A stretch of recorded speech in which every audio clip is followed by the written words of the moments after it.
Welcome to QueerTWENTY, the cohort of 2023. QueerTWENTY is EcoMong's annual flagship program where we celebrate exceptional 20 queer Indians. Today we have a phenomenal person with us, Shyam Konnur. Titled as Mr. Gay India in 2020, he is a queer and a human rights activist. He runs Miss LGBTQ Foundation, where he is a managing director. He is also the state coordinator for Maharashtra State's All India Professionals Congress, Diversity and Inclusion. In addition to his activism, Shyam is a firm believer in the power of storytelling and has used his own experiences to connect with others and foster a sense of community. So without further ado, let's welcome Shyam. Shyam, thank you so much for joining us today at QueerTWENTY. So, Shyam, to begin with, I would like to I would like to know and understand, right? Um, your unique journey, hailing from a small town in Karnataka. How was it growing up there? How did it kind of shape your queer and coming out journey? Uh, it made it very difficult for me, of course. It was a small town where, I don't know what it was exactly called. My mom had some, I don't know if I can call it a disease, but her hair wouldn't grow long. She had to do a lot of things for her hair to grow. So they always treated her like a foreigner. If we walked on street, people will be peeping out of window and things like that. And it's a situation like that. She, uh, she sustained there. So for me, it was like a challenge too. If they can't accept a women with short hair, then being queer was very difficult in such town. It was a small town where people mostly was into farming. Like if you're farming in the neighboring villages, you come there to buy seeds. So that kind of a town. There's nothing much in that town. So, so coming from there, and in the time when there was no internet, no smartphones like we are using now, it was quite difficult to understand if it is okay to be who I am. I always thought I was a sinner. I thought I was addicted to sex, or I thought I was something wrong with me. There's no one in the world who is gay. That's what was my assumption always. So it was a struggle to accept myself. My journey was not with the society in the beginning, it was with myself. I was not accepting myself for who I was. I was like constantly punishing myself. Maybe it was a mental health situation that I was going through. So, Shyam, at what point did this struggle stop? Like you mentioned that, your initial struggle was not with the society but with yourself. So, at what point did this struggle with yourself stop? Has it stopped? Yeah, of course it has stopped. I'm running an organization now to help people with similar kind of issues. Uh, I think around when I was 18 or 19, I moved to Bangalore for my education. And even there, I had not shared it with my classmates or with my friends or anyone. It was just like an onion, like deep secret, only I knew and nobody else knew. Because I was scared to even have conversation about these topics and things. And those days we would go to cyber center to access internet. When I moved to Bangalore, I remember going and finding people with similar interests to meet to them, talk to them. But there was some fear in my mind, and I would chat with them online, but never go ahead and meet. That took a little more longer for me to understand that I'm not alone. One fine day, I was really not able to concentrate on my education or on my self or family with too much of Christianity around. Had become really problematic, and I decided to just step out and go find someone like me. I went to a place in Bangalore. It was like a bar where a lot of queer people would meet. Um I went there for a year actually, but I went at time like 7 p.m. to 8 p.m. when nobody would ever come to a bar or place like that. One fine day, I decided, oh, this is the last day. Maybe I will never find anyone like me. Let me go away from here. And I decided to stay a little longer. That's when I met some of my friends who still are my good friends, who educated me about Pride, who educated me there are film festival, who educated me that there are a lot of people around like us. And that day I felt comfortable with myself, and I realized that day it doesn't matter what the world thinks or family thinks or what they'll think. I'll need to come out of this, and it's okay to be who I am. And that's the same day I decided to uh, help more people like me. I thought maybe there are hundreds of people like me who don't know there are these community existing, and that's why voices need to reach out. Voices need to reach to different media, like speaking to y'all, speaking to different media. I never shy of speaking because I'm sure someone somewhere might read it. Might be just one person read or watch, and it will help that person to realize that they are not alone. So, Sham, you have also participated in Mr. Gay India. And the way I see it, it's not just a beauty pageant, because it's also a platform for queer advocacy, especially in a society where there is dearth of, platforms to raise queer voices and raise queer issues. What has been your experience like, and what basically motivated you to participate? Um, I would say my friends. I'm not at all a pageant person. Look at me. I'm like not really enthusiastic to really change the way I'm looking or something. I'm not a pageant person. But my friends, some of my friends registered me without me knowing that I'm going to take part. And then they forced me when I got selected in the first registration to go take part. And I would say thanks to my friends. And as soon as I saw that my name was announced and they had selected me for going to that round, I had so many community members.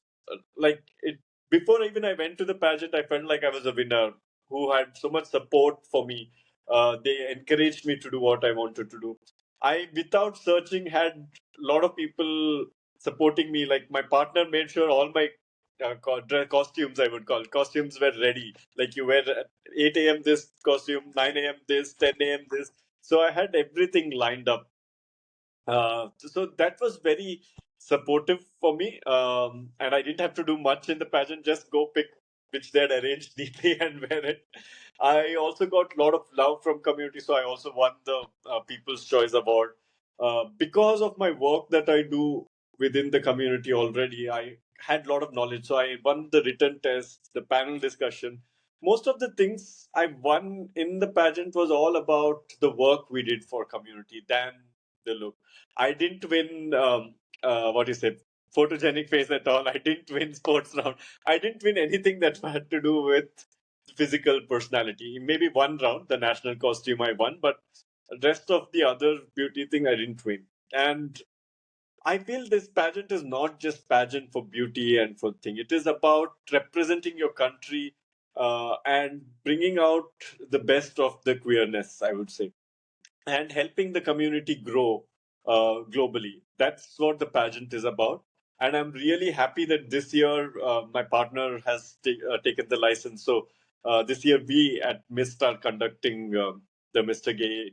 I wanted to ask, like for our audiences, could you tell what Miss LGBTQ is all about? How did it start and what is it doing right now?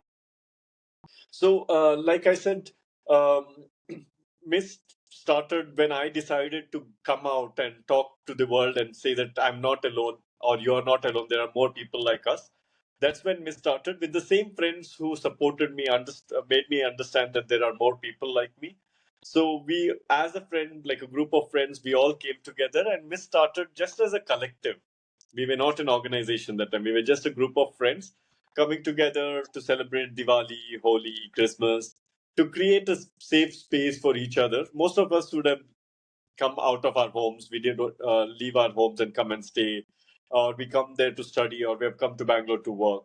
So people who are away from their families. So to create that safe space for the LGBTQ members, Miss started, and it ran like that for a couple of years as just group of friends. Later, when we realized that it needs more recognition because we can't keep putting our own efforts in front, we need more community people to come together, and we need more funds to do a lot of things. That's when we realized that we need to register it now. It's We are doing more and more activity which we cannot do just as a collective because a lot of things will need legal requirement and understanding. That's when we registered MIST.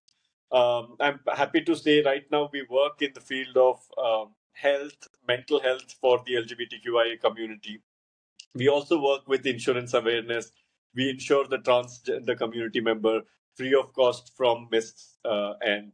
we also create safe spaces and advocacy programs for the about the community and for the community members. So these are some spaces we work in, Miss, right? Mm. The fight for queer rights is a long one. We have Correct. seen some victories and we have seen some setbacks. But I Yeah. think we have seen a very huge setback very recently when a few days back Supreme Court came out with a verdict that said that queers don't have a fundamental right to marry, right? Yeah. Um, if you're comfortable talking about it, what what was your initial reaction? What were your initial thoughts, but also emotions? See, I was, to be very honest, I was never for a marriage right. That's why I was, as an organization, also, we have not petitioned, we have not done anything for marriage right. I feel marriage is a privilege, uh, but also I feel the way the whole marriage petition went through, some of the petitioners were really good. I saw that they spoke about the benefits that it gets, like the medical benefits. Like I remember when I was sick couple of years back, just close to COVID, my partner was not allowed to visit because we don't have any what do you say identity of being partners. So these were the issues which I was hoping that it would benefit through. But when they said there is no fundamental right, I got a little bit set back and I googled. I googled if I have the right understanding of fundamental right or not. I wanted to check if my knowledge was correct, and I was like, what is fundamental right? It is just a basic need that a human being needs, and every human being should have those rights. That's what the meaning of fundamental right. And what marriage brings is, if maybe the word marriage is not fundamental right, but what it brings along with it is so too many rights which are fundamental for human beings, like being with their partner, going somewhere with their partner, getting their partner insured. So those were the benefits I was looking forward to be very honest. And I think it was disappointing, but now the fight is real. Now the fight is real, and now we need to really fight about anti-discrimination laws. We need to fight about these fundamental rights, which might indirectly get you marriage. But I think we should talk about real issues we face. When we talk about marriage, it sounds very fancy and it's some celebration that we want to do. That's how it sounds to people. But if we talk about issues that we're facing because we don't have identity to our relationships, uh, those issues might bring up some benefits for us. If it just to add to that, if it is just about celebration, of course, me and my partner also would love to have some fun time, but it's nothing to do with legal law or things like that. Yeah. We have our friends, we have our family, we can celebrate along. So we might do. You might don't be shocked if you see tomorrow that we are doing some ceremonial thing, but that's just for fun, and I accept that I have that privilege. So describe your coming out journey in one word.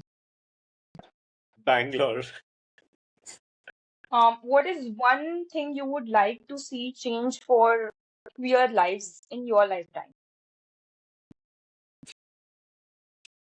I mean, queer town. So what is Ah, one queer stereotype that really annoys you the most? shopping. I All hate right. shopping. People call me for shopping just because they know I'm gay, and I hate it to the core. So pick one, a drag show or a queer poetry slam. Poetry slam. So one line guidance for leadership position people for queer inclusion. Like it's the same common old thing which should be followed even for queer people, which is don't just invite us for party, call us for dancing as well. All right. So the first thing that appears in your head, okay, this could be like a picture, a word, and you can totally decide not to say anything and just go with non-verbal reaction. A lot of our speakers have just like rolled eyes and made faces, so that is totally acceptable, right? So first instant reaction after you hear these words, diversity and inclusion. It's a joke. Okay. Allyship. needs to get more serious. Transphobia. Exists in community too. So, No, that's true. India. Queer stories. I can't think of anything. I appreciate so much, Sham, for you taking time out